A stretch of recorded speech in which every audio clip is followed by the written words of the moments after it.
Okay, so we're underway, and thank you everybody for joining. Thanks especially to our guests, our experts here in the classroom, Charles Kassing, joining us online, Randi Stoner, Timothy Murray, and Jennifer Beckett. We're going to be talking today a little bit about law school and about work as a lawyer. This is the 10th in our series, Careers for History Majors. It's a delight. I'm obviously always delighted to see this crew, and I'm very grateful to you all for sharing your time. Randi, a graduate of the MA program. Charles, currently enrolled in the MA program.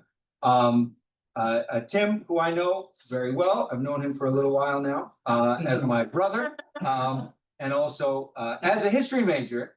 It's funny, we were students together, and he was a history major, and I was not a history major. Wow. I was an East Asian Studies major, so I think that's kind of neat that we actually have the one of the history, the one of the Murray brothers. Actually, the other Murray brother was also a history major, wasn't he? Aaron was as well. He was history. Aaron was also a history major. So Rachel, I'm the only one of the Murray brothers, and our sister was a communications journalism major. I'm the only one of the brothers who's not a history major. So Tim was a history major. So we'll talk a little bit about it.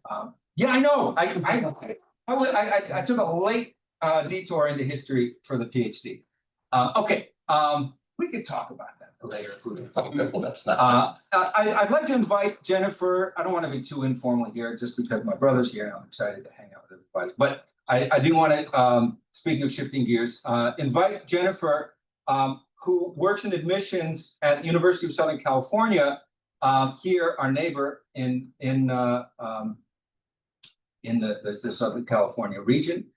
To introduce yourself, Jennifer, please, and give us a little bit of a quick introduction, and then we can also have informal Q&A as we move forward. Okay, wonderful. Well, thank you so much, Professor Murray, for inviting me again to speak. I'm happy to be here.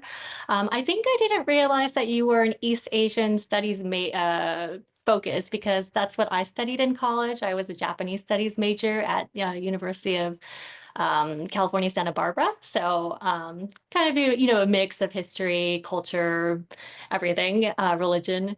But so I had kind of a little bit about me. I had an unconventional path. So Japanese studies, definitely not a common major for law school. And so I think that is something I will address a little bit later, but definitely not common. I then taught a little bit. I spent 2 years teaching first grade, and then the recession hit and I pivoted to law school, and I went into it as first generation. I didn't know anybody who had gone to law school. I didn't know anybody who was an attorney, and just thought, okay, well, I want to make a difference, and I think law school is the right thing for me to do. I had no idea. And unfortunately, it was not for me. I went to law school, but I didn't enjoy practicing as an attorney. And so when this position opened up at USC to go into admissions, I thought that it was a perfect combination of my two experiences, right, in education and law school and the law. So it actually is a perfect fit for me. I love counseling students, especially with my background being first gen, having that experience going to law school, working as an attorney, and now in admissions. And I think that this is just part of the job that I love. So that's a little bit about me. Very unconventional career, but I guess I didn't know how much more you wanted me to go into, like what I thought I should have known going into law school. Do you want me to address that now or a little bit later? I think that's a great start. And let's just go around to introduce our guests quickly, so that we have a little bit of context. And then, we'll come back to that. Definitely, Jennifer, because you're going to be crucial for the law school angle here, I think, with very current information about that. Let's see. Randi, do you want to jump in and say a quick hello and a little bit about your path to and through law school?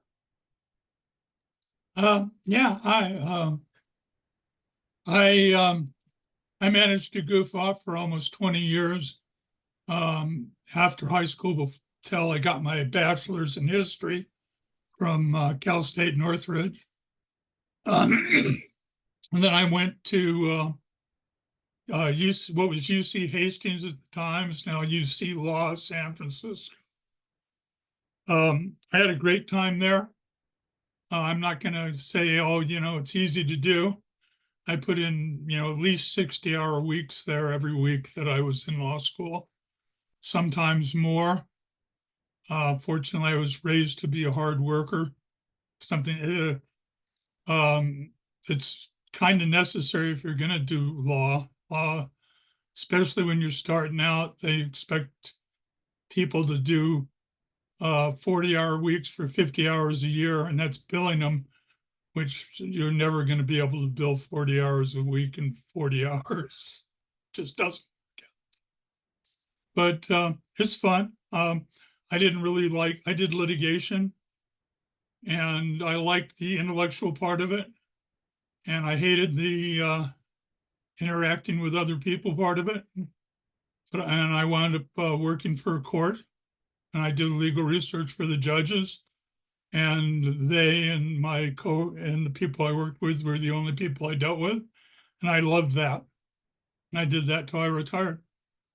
Then I got bored, and I came to Cal State and got in a master's program in history. And here we are. Thank you, Ray. Here we are. Thanks a lot. That's a great intro. And then Tim, do you want to jump in with a quick introduction? Yeah. So I went to undergrad at SUNY Albany with Jeremy. I was a year ahead of him there, and did major in history there. It was kind of I spent a long time there. I think Jeremy graduated before I did. So, but yeah. So took plenty of classes, changed my major a lot, and ended up with history. That's where I noticed I had a ton of credits there, and realized that I was drawn to those classes. That's what I love to do, and so ended up with a history degree. Moved on, tried to make it as a writer for a little bit, living in New York City, and spent a lot of time in New York City restaurants. That's what happens when you try to make it as a writer there. So waited tables and bartended a lot, and I really enjoyed that. And it's easy to get sucked into that world, and it's a whole world of its own, and it's very fulfilling, and it's a great career in itself. But at a certain point, I moved to Atlanta. I'm trying to think of when that was, maybe 2006 or 2007, and or I think, or maybe 2005 even. But moved down here a long time ago and got married and had a kid, and was just looking for something else. And Atlanta life is pretty easy compared to living in New York City, and compared to a lot of places. I think probably LA too, I imagine. But ended up with an opportunity to go to law school, and I could wait tables and go to law school at the same time and do a part-time program. I went to I started also during the recession. I mean, times were tough. So in 2008, restaurants, not a lot of people were dining out, and things were difficult, and I needed something else to do. So I took the LSAT and ended up at John Marshall, which is kind of a law school, an unconventional law school that really teaches you. It's very how-to and a lot less of the theory, but it's still what you make it. And it was a great experience. And when I came out, there was a recession, or not a recession anymore, but a refinance boom in real estate. And Georgia has weird, unique requirements. And so, I just haven't really looked back from doing real estate law since then. So that's what I've been practicing. So anyway, that's most of it there.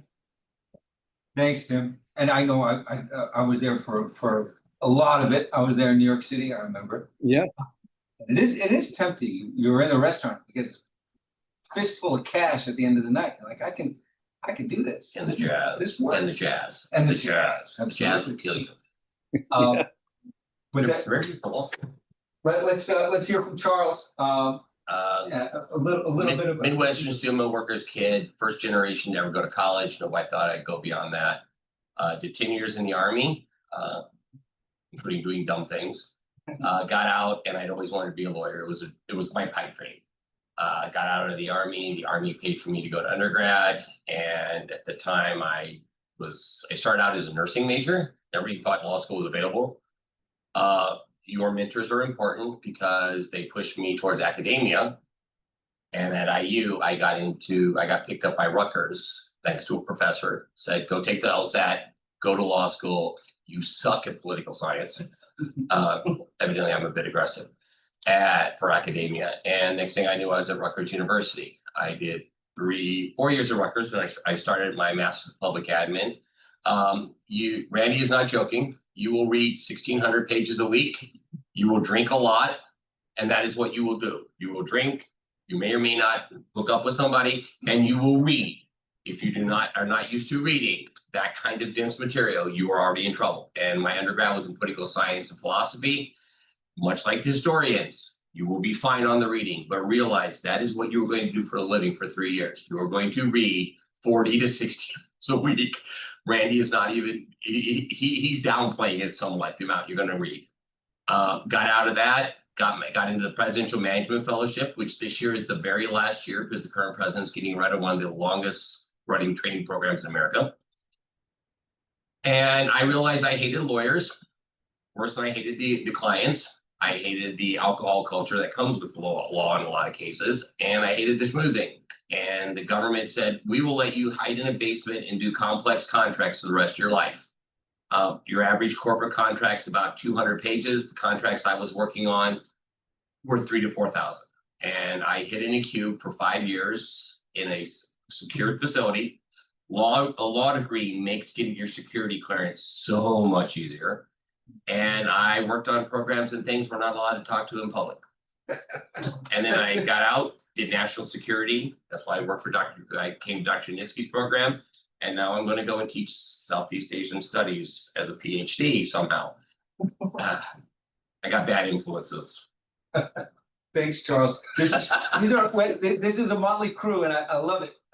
Just the backgrounds and the different experiences, different approaches, and it's this is definitely not the sunshine crew in terms of saying everything's going to be splendid and wonderful as you go through, but this is this sort of cold splash of water. So Aaron, you're getting I didn't ask anybody to come in here and give the sunshine pitch.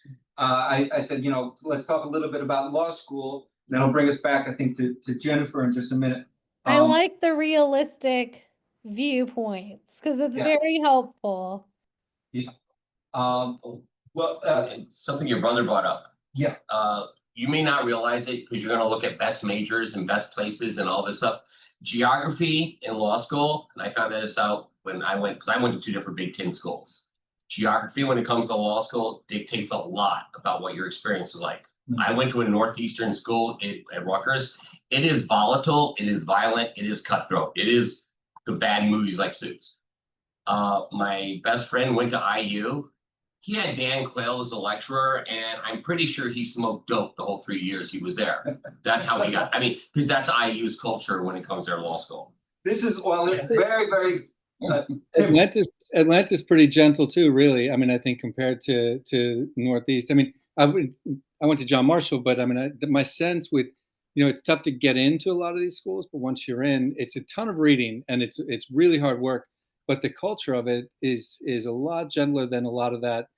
What you guys are talking about in the Northeast and what I've heard elsewhere. I don't know what the reason for that is, and I'm sure that in some places it is still pretty cutthroat. But there's only 4 law schools down here in Georgia, and my understanding is all pretty gentle. You got to do your reading, and there's still Socratic method. It's not easy by any stretch. It's a lot of work, but it's not the same kind of competitive nastiness that you hear about at a lot of other schools. And I don't know that that's always there in the other schools either, but I think it is in a lot of schools. I think what you guys. My daughter's going to UPenn.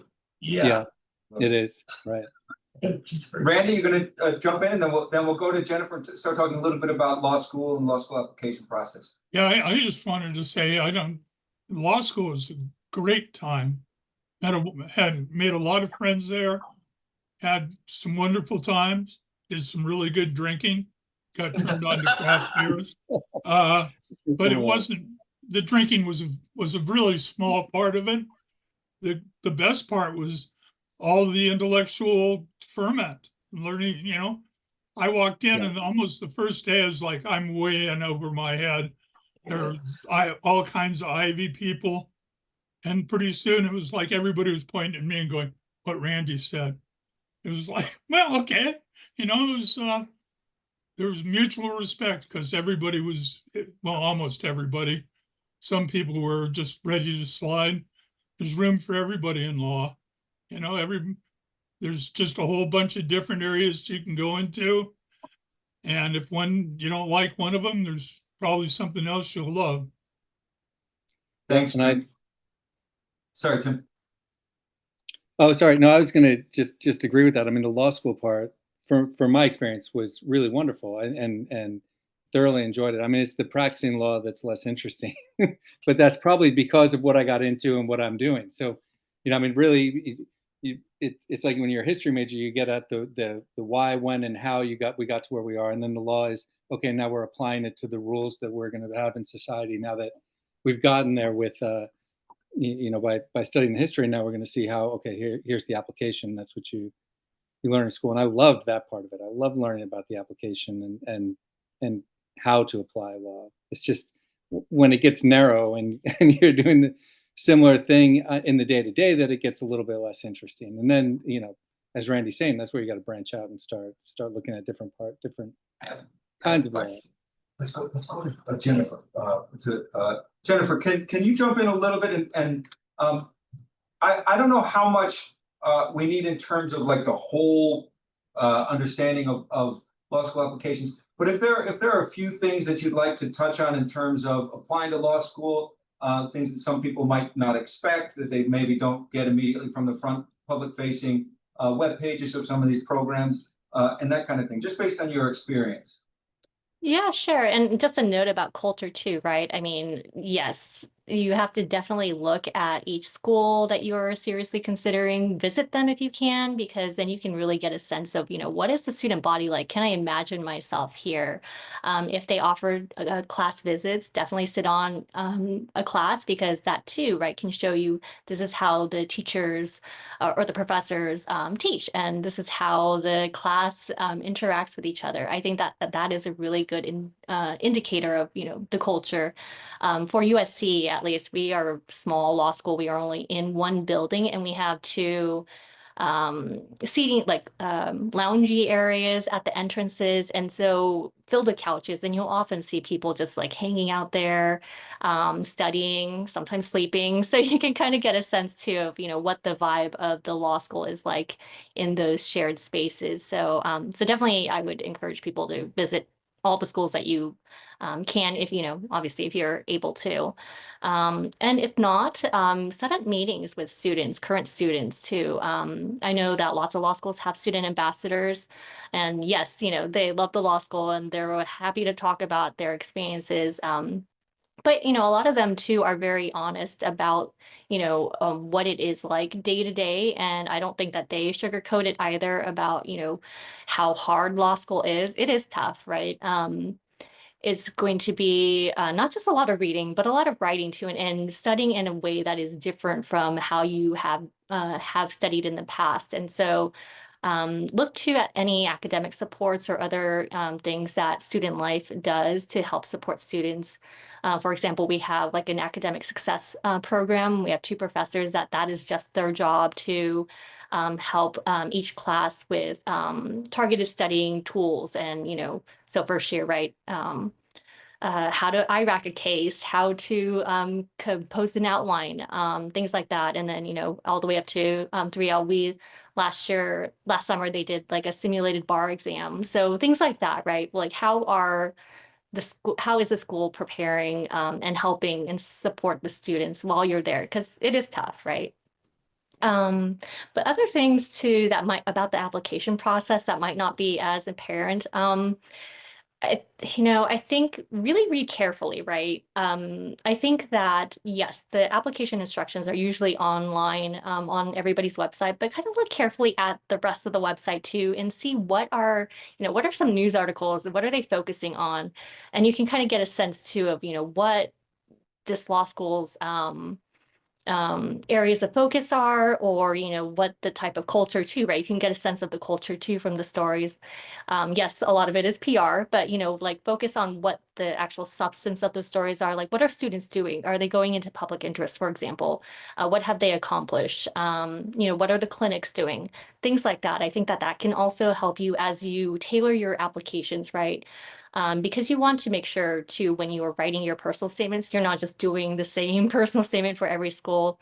You want to make sure that it does highlight a little bit about what, you know, your personal statement highlights a little bit about what you're interested in seeing yourself at that school, right? What are they asking for? So I think that is probably the most important kind of like not soft factor, but, you know, like something that is may not stand out so much from the application process.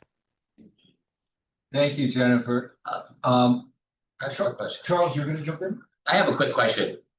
Of the three of you up there and me, who actually, is this going to be important for all of you who are wanting to go to law school? Who actually came into law school looking at one area and walked out that same area? Because I came in looking to be a prosecutor and ended up doing complex contracts. And I think one person in my whole class ended up leaving doing the kind of law they thought they were coming in.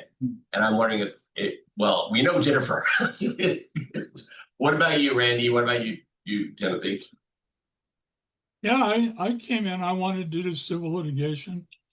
And I wound up doing it all the way, even when I was working at the court. That's what I did, is I supported our civil litigation judges. I love that. I find it so interesting. All the stuff, I mean, it's the broadest field in there, everywhere from contracts to torts to insurance law, every kinds of stuff. And it's a lot of work. It's just, and judges can't do it on their own. That's why they've got research staff. And it's just, you know, parts of it I hated. I don't like really dealing in conflict. I like dealing in discussion. And the write-ins discussion, the actual person-to-person stuff is usually conflict. Yeah, it's like I say, a lot of the time you're dealing with people on their worst day when you're a lawyer, and that's why it's nice when you're not in that part of it, you know. But Charles, to answer your question, not even close for me, and I mean also not even close after law school. So going in, I really thought constitutional law, and then through law school, I became hyper focused on arbitration, and you know, thinking I was going to be arguing to you know, to talk about whether arbitration clauses were constitutional and pre-dispute arbitration clauses and the implications there. And then I got out and I needed a job, you know, and there were going to be student loans coming due, and law school is expensive. I mean, that's for sure. And, you know, coming out, the real estate is where the jobs were in Georgia. And so again, that goes to where you go to law school. It's very different. If you're coming out of law school in Arizona, you know, the need for attorneys in real estate is very different, and there are far fewer in real estate law than there are in places like Georgia or New York or Massachusetts, where there are real estate or attorney requirements for real estate transactions and things like that. So also something else to think about there. Thanks, Charles. Randy, Tim. Erin, you were going to jump in with a question for Jennifer. Is that right? Yeah, I had a quick question. So first of all, like my whole family's USC. Like my brother went to USC, his wife went to USC, and then my sister also graduated from USC. So we're a big USC family.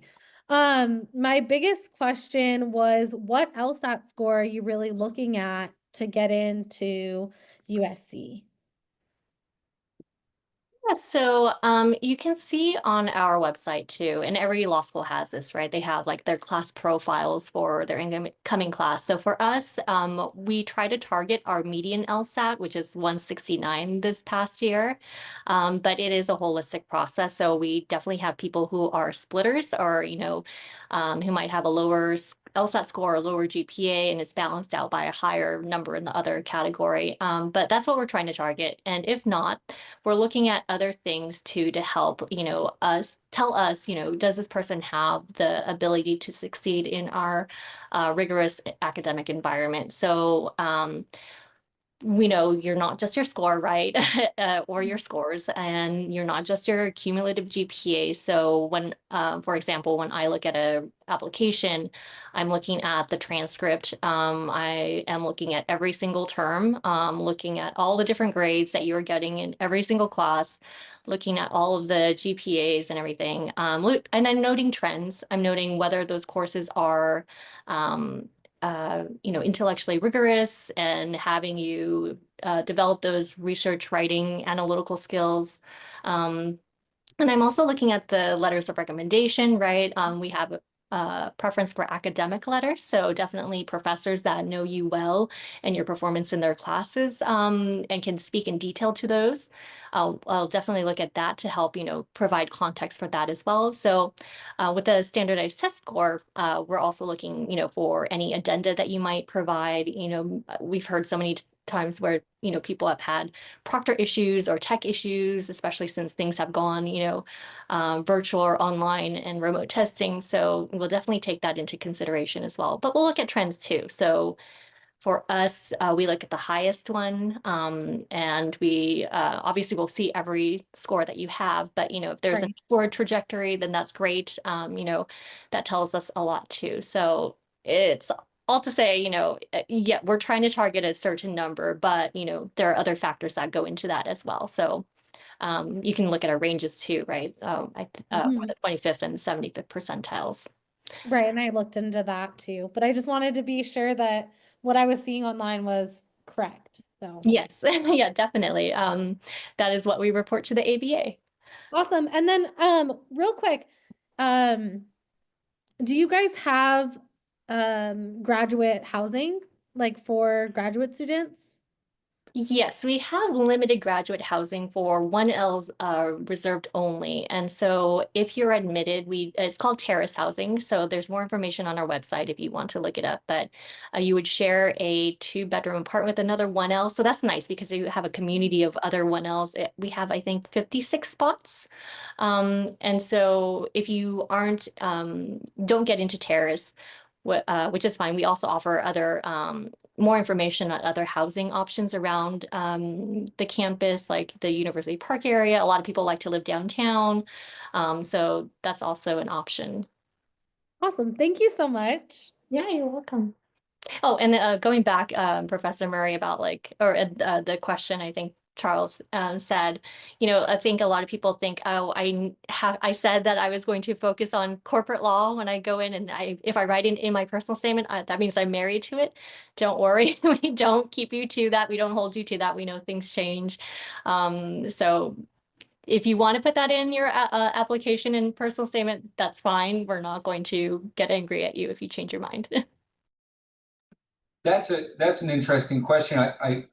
Fernando, I see you unmuted your camera there. I don't know if you want to jump in or if you're just, so please feel free to either raise your hand virtually, or it's a small enough group for everybody here. You should just go ahead and feel free to unmute and jump in. And if it's Bedlam, we'll deal with that when we get there. So I see we've got some. Fernando, were you going to jump in? No, I was just going to say thank you for putting that out. Okay, thanks, Fernando. Housing for your situation. at Rutgers. Okay, that's Rutgers. All 3 campuses that have law schools. You are put in grad housing if you apply for housing. So a law student is the same. My daughter just applied and got accepted to UPenn. Her housing, they're putting her in dorms on the Drexel campus because the grad housing for the law school at UPenn, for some unknown reason, is on Drexel campus. So that's something when you go to apply, because when I applied to Rutgers, I was like, what's your housing? And they told me, oh, we're putting you in Gin Pop. I'm like, what? No, I'll live off campus then. Because I was going to literally be in grad housing with the sociology majors. And I'm like, no, I have a future wife. We will go live in an apartment off campus. So that's something to think about. Again, what Jennifer said, USC is a great school and they're often held up as this is how admissions are done. And I'll tell you that because they use a much more holistic approach than a lot of law schools. Rutgers heavily, I know this, but I got friends in the admission office, weighs your LSAT scores, especially your logic section. I know the dean of George Mason He was one of my professors at Rutgers. They don't care that much about grades, but you think George Mason is a George. They care about that personal statement. They want to know what you've been doing with your life and what kind of person you're going to be, because they're going to send you off to be a diplomat or something, I guess. So, find out what the law schools you're applying to, where they put their priority. Because if you have crap LSAT scores and you're applying to Rutgers, you're not getting in with a GP of 4.5. They don't care. That's, the variation across these different. One other schools. question I had real quick. Sorry, Aaron, can we go to a quick question from Daniel? Yeah. And then come back? Thanks, Aaron. Daniel, please jump in. Thank you, Dr. Murray. Sorry, I sound a bit under the weather today. I'm not feeling great last few days, but that's all right. I want to ask a question to Dr. Murray's brother, Timothy. I heard you mention that you went to law school part-time. So a few years ago, I was thinking about going to law school, but I heard that there's no such thing as part-time programs. So I was like, oh, okay. Like at that point, it'd be difficult for me to go into like a full-time program because I still need to work. And I know that they pay you in a way, like there's some sort of fellowships or something like that, but it wouldn't be enough to like sustain like a person like myself living on my own, maintaining all my bills. So that's why I kind of like just dropped the idea of going to law school. But once you mentioned that you went to like a law school part-time, I'm wondering if that's still a thing or is that no longer the case anymore? It exists. It's where I went, it's pretty strict, and like it's not like you can just take a class here and there and kind of work towards it. The way they structured it, it was a 4-year program rather than a 3.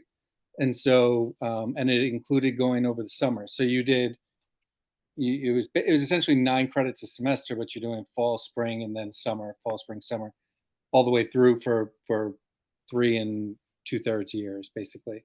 So it's just about 4 years. And I think Georgia State has that program, which is right in downtown Atlanta, and John Marshall, which is right in midtown Atlanta. They both have it. University of Georgia does not have it, neither does Mercer. And those are the only 4 law schools in Georgia. So I think there are some, and they did have a part-time day and a part-time night program. At John Marshall, they kind of let you do it however you needed to do it. But there were still specific requirements. Like there's a whole culture to, and everyone else here I think will probably agree to like that 1L year, and really specifically, having to take torts contracts, like a legal writing class. Like there are specific classes you have to take, and they find a way to do that even with the part-time and night program. So essentially, it would be like a 3-hour class Monday through Thursday in the evenings. Okay, sounds good. I appreciate that. Thank you very much. I guess just a follow-up question. And you mentioned that you were able to work like another job while going to law school part-time. Because I know some law schools, like when you're in a full-time program, they like highly discourage you like working because they know like the amount of time it takes for you to go to law school, and they know that you won't be able to keep up with the workload. I think you're right, and I think a lot of full-time schools are like that. I mean, John Marshall is very much a vocational school, and they understand like there's a lot of people have been, something else in a former life, like police officers and people like that. They wanted to then go to law school, and it was pretty expensive, but they did let us work. So I worked a breakfast shift in a hotel because they had really good benefits. So I did like 6 to 2 each day, and then I had class at night from 6 at night to like 9. So, and then all my free time went to reading. They weren't kidding about the reading part. It's a lot of reading. I can only imagine. All right, sounds good. Thank you very much. Appreciate it. Thanks, Daniel, and thanks, Tim. Jennifer, just as one sort of point of comparison, is there a USC 4-year option as well? Is that a common thing that you've seen? For us, no, we only offer a 3-year in-person full-time program. And about the working, so 1Ls are not permitted to work during the academic year. And then during your 2nd and 3rd years, you can work up to 20 hours per week. And so usually people do externships, or, work in the admissions office as an ambassador or a TA. So those are options too. Clinic work too, I think counts for those hours. Danny, real quick, Laverne, University of Laverne has a law program as well, and they are 3 years full-time and 4 years part-time. So that's also an option. Oh, awesome. Thank you, Aaron. It's also been my understanding that Southwestern offers a part-time course. Also understand there's some schools, Rutgers being one of them, Rutgers Camden and Rutgers New Brunswick. No, not Rutgers Newark, do not offer a 4-year program. Rutgers New Brunswick, which is an extension of Rutgers Newark, offers a 4-year program.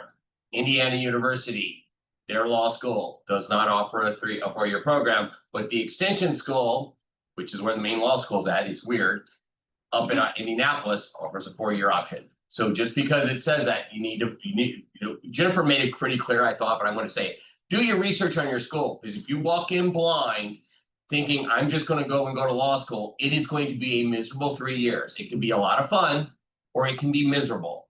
But if you walk in knowing what you're going to do, how you're going to do it, and you didn't do your research beforehand, the number of kids I know who spent 3 years being miserable is amazing. I think that's a good point. Also to Jennifer's point about, doing that preliminary research so that you think about, this is something that's come up actually throughout this 10 events in this series, is when you're applying for a job or a position in graduate school or in law school, this concept of the idea of fit is very, very important. And demonstrating fit is very important for a lot of people who are either reading applications or in charge of hiring. So that somebody comes in and sits down and their aces all across the board, but they say something that very clearly indicates that they have no idea what your institution is all about. That's going to be a problem, right? They didn't do that basic preliminary sort of.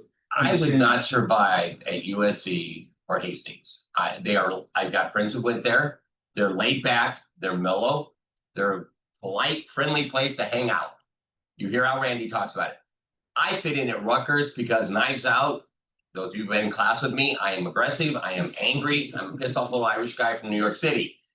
I fit in at Rutgers with that Jersey attitude like a fish in water. If I went to IU, I would have had problems. I know this because when I trying to go to grad school first time, I had problems at IU culturally. I do great on the East Coast schools. I fit that mode, and both the DeMurray professors can tell you exactly what that mode is. They went to school there. I don't say. I mean, I'd be interested in others. You smile. But the sort of prospect also of being able to carve out your own space within these institutions is probably also. But fit is huge. Yeah, right. Oh, by the way, bonus thing for law school that Dr. Murray will not want me telling you. You graduate law school, your PhDs, your masters are a joke, because writing a 30-page paper, a master's paper in a weekend is not a hard thing to do. Because your 1L year, you will be writing 20 and 30-page papers almost weekly, bi-weekly. Pretty much. Lots of writing. It was a while ago. It's a lot of writing, though. Is a lot of writing in law school. So massive. All right, I think we're covering a lot of ground. We've got about 10-15 minutes. Aaron, you're going to jump in with another question. Yeah, just one more quick question. So I did the informational at University of Laverne just because it's nearby and I wanted to check them out. I was told that they are only mainly looking at my undergrad grades. What's USC's policy? Like, are you guys going to focus more on the graduate work I've done, or as a total, are you going to look at both? Because I know University of Laverne told me they focus more on undergrad versus my grad school. So I just wanted to check in on that. Yes, so we will focus more on the undergrad. And the reason why is because that is what we report to the ABA, right? And so we will focus on that. However, right, if you have master's or PhD transcripts, you're certainly welcome to submit them. And especially, right, if they definitely can bolster that undergraduate GPA and show that you had growth and that you were able to have an upward trajectory in your grades, that can tell us a lot too, to help balance out that undergrad GPA. But yes, we will focus on that more. Okay, thank you so much. Looks like Marlette has a question. I can read it if you want. Yeah, go ahead. Thanks, Aaron. It says, are there any tips for interviews? Does personal life affect acceptance for law school? I had an interview about 2 years ago, and it seemed that my busy schedule and my personal life made it harder for me to get into law school, at least with the questions they asked me. Yeah, so not all law schools do interviews. We don't. The only times we do that are for very specialized things like our accelerated 3+3 program, which is for USC undergrads, or sometimes for waitlisted candidates. But otherwise, we don't offer interviews. We just don't have that capacity. So I unfortunately can't tell you about that. But I think just general tips for interviews is just, do your research, right? I think that's a common refrain here is, know what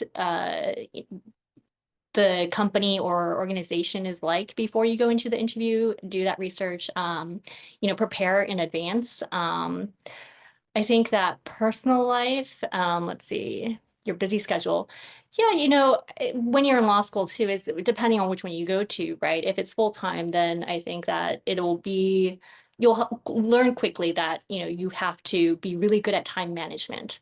And well, even with part-time programs as well, right? You have to have great time management in order to get all your work done, go to classes, do your other work. And so I think that is just a general life lesson to know how to do that. Randy. Thanks, Jennifer. Yeah, my one suggestion is to be sure you do a bar review, LSAT course. I took an LSAT course.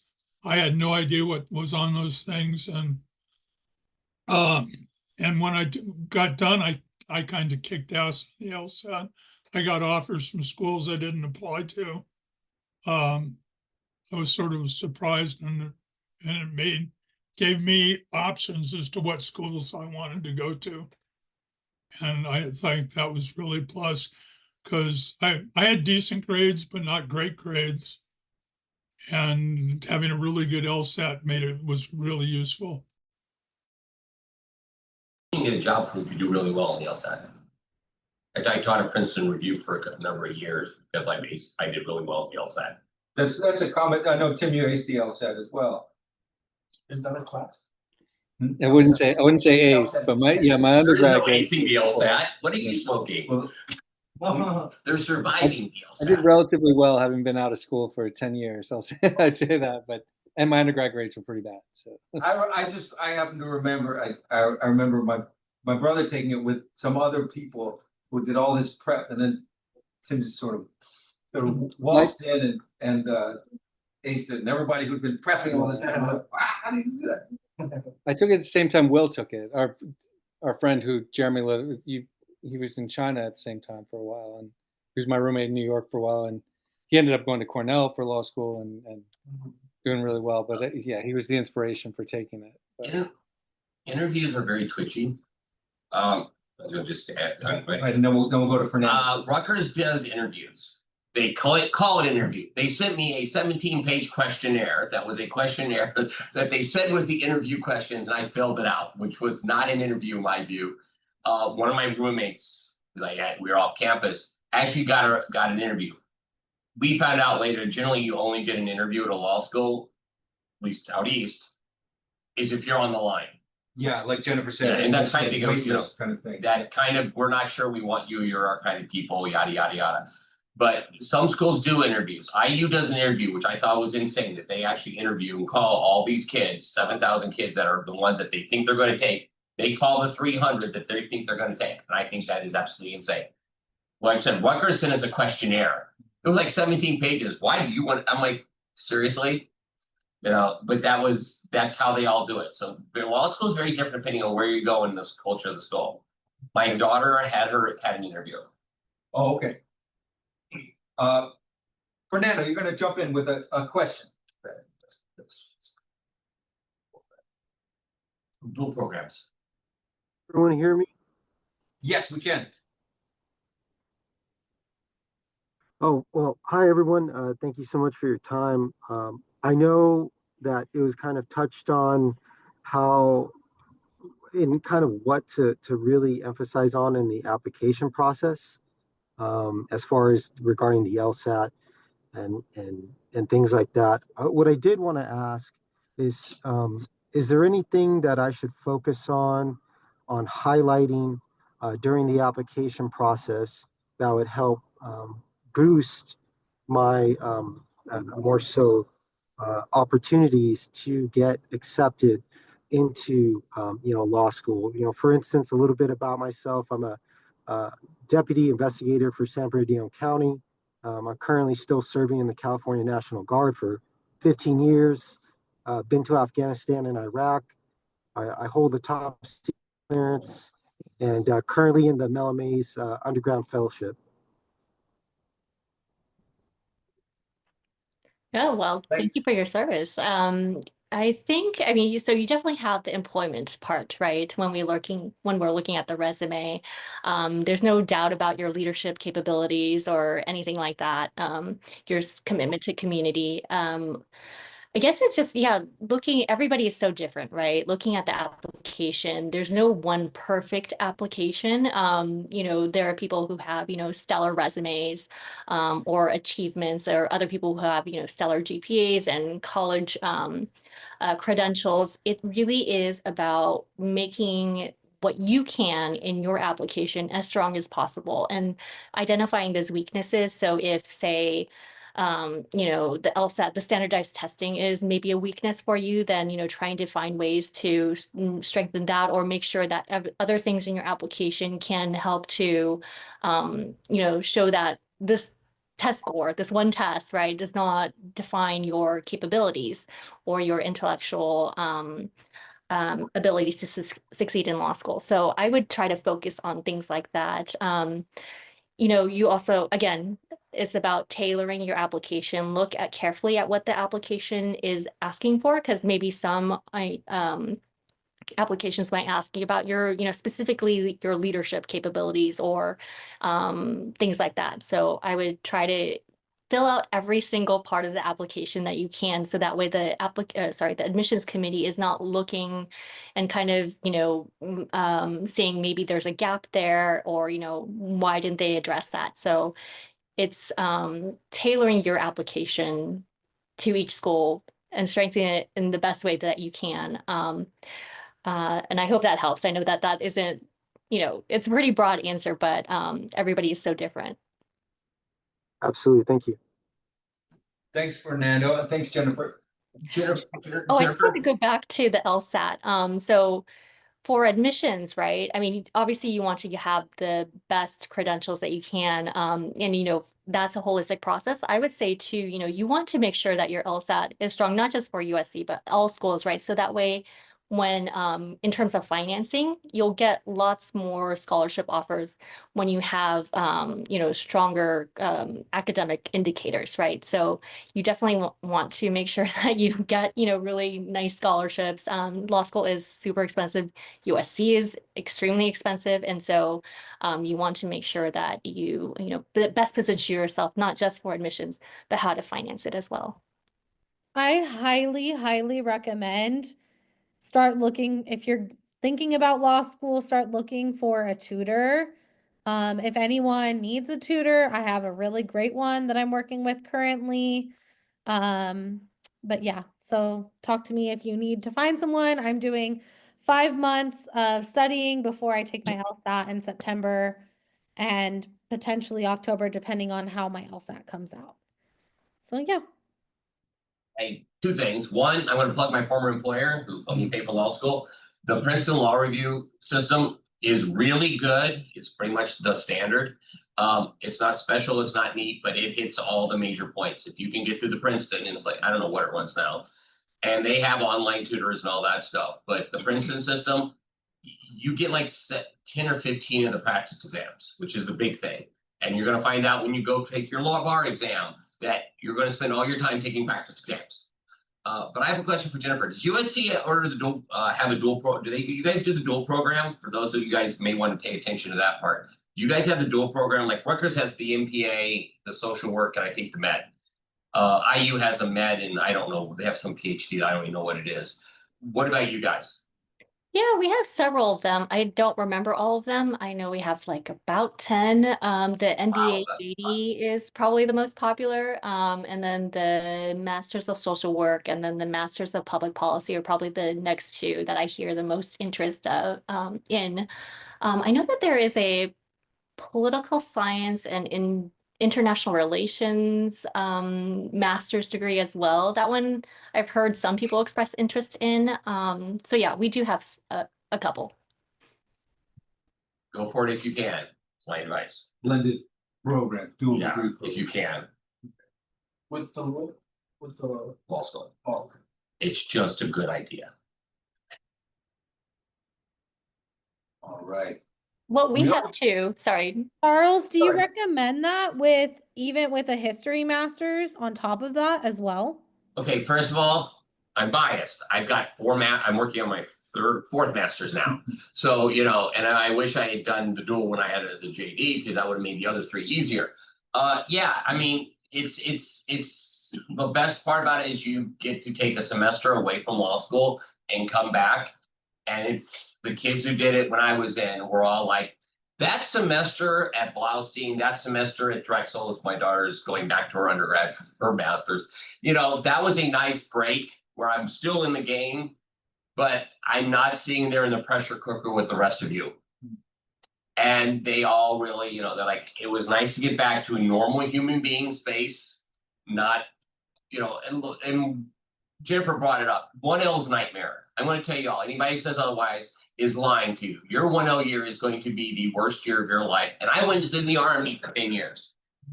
But 2L, you get to that first year, and Randy and Tim, Jennifer will tell you, second, third year, they're coast. You pick your own classes, you pick your own professors.